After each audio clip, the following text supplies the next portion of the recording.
गुरुचरित्र अध्याय 1। सर्व ग्रंथकारांच्या पद्धतीनुसार ग्रंथकर्ता सरस्वती गंगाधर यांनी ग्रंथाच्या पहिल्या अध्यायात ग्रंथ निर्विघ्नपणे सिद्धीस जाण्यासाठी सर्व देवता, साधू संत, आपले पूर्वज व गुरुजनांना वंदन करून त्यांचे आशीर्वाद घेतले आहे। ग्रंथकाराने श्री गणेश, श्री सरस्वती तसेच ब्रह्मा, विष्णू, महेशत्रयी, इतर सर्व देव, सिद्धी, यक्ष, किन्नर, ऋषीश्वर इत्यादींना नमन केले आहे। तसेच श्री नृसिंह सरस्वती यांची आज्ञा झाली म्हणून हा ग्रंथ लिहिला आहे। गाणगापूर निवासी श्री नृसिंह सरस्वती या दत्तावताराची कृपा व्हावी म्हणून त्यांचा नामधारक असा एक साधक अत्यंत तळमळीने व निर्धाराने घराबाहेर पडला।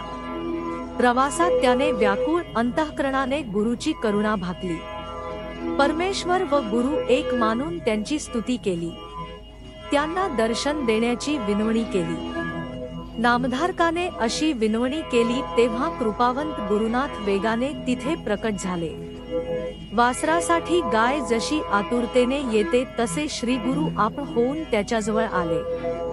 गुरुमुनी येताच नामधारकाने त्याच्या चरणयुगुलावर मस्तक ठेवून त्यांना वंदन केले, त्यांना आपल्या हृदय मंदिरात स्थान दिले। त्याचप्रमाणे त्यांची षोडशोपचारे पूजाही केली।